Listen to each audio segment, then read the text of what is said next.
साथियों, मैं आज इस वीडियो के माध्यम से आप लोगों को ये बताना चाहूँगा कि पानी के ऊपर कैसे हम सो सकते हैं और आप भी कैसे सो सकते हैं।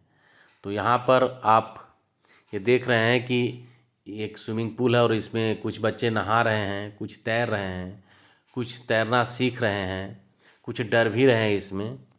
तो हम इसमें बताएंगे कि पानी के ऊपर कैसे सोया जाता है। तो पानी के ऊपर सोने से लाभ भी हैं और वो लाभ भी बताएंगे।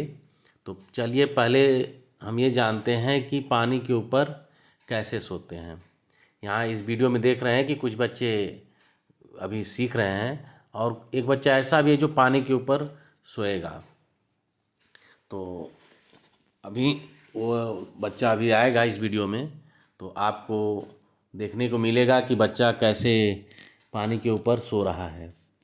पानी के ऊपर सोने के लिए सबसे पहले अगर हम तैरना सीख लिए हैं तो हमें ये जानकारी हो जानी चाहिए कि हमारा शरीर पानी से थोड़ा ही भारी होता है, जिससे मात्र थोड़ा सा अगर हम कोई ऐसा माध्यम लें जिससे हम पानी से हल्का हो जाए। तो जैसे ट्यूब है, पानी पर कैसे पड़ा रहता है वैसे, क्योंकि उसके अंदर हवा है। तो हमारे शरीर के अंदर भी हवा भरने का एक साधन फेफड़ा है। तो हम अपने फेफड़े में हवा भर लेंगे सांस के माध्यम से। तो जब हम सांस ले लेंगे पूरी तरह से तो हमारा फेफड़ा एक ट्यूब की तरह काम करेगा। तो जब ट्यूब की तरह काम करने लगेगा तो हमारा शरीर बिना हाथ पैर हिलाए, जैसे बेड पे हम आप सोते हैं वैसे पानी पर सो जाएंगे, क्योंकि फेफड़े में हवा है और फेफड़े में हवा जब भर जाता है तो शरीर को वो डूबने नहीं देता है। क्योंकि जो शरीर का जो घनत्व है पानी से बस थोड़ा सा ही भारी है, बस उसमें थोड़ा सा अगर हवा मिल जाए तो वह सो जाएगा पानी के ऊपर बिना हाथ हिलाए, बिना पैर हिलाए। तो अब आप सोचेंगे कि भाई पानी के ऊपर सोने के लिए हम फेफड़ा में हवा कब तक भरेंगे, कब तक सांस रोके रहेंगे। तो आपको बहुत देर तक सांस रोकने की ज़रूरत नहीं है, आप सांस छोड़ सकते हैं, लेकिन शर्त यह है कि आप सांस को बस थोड़ा छोड़ेंगे और जब छोड़ेंगे उसके बाद ले लेंगे, भर लेंगे। जैसे मान लीजिए आप पूरी सांस लेते हैं, उसके बाद आप लेने के बाद कुछ देर बाद 10% आप सांस छोड़िए और 90% बचाए रखिए।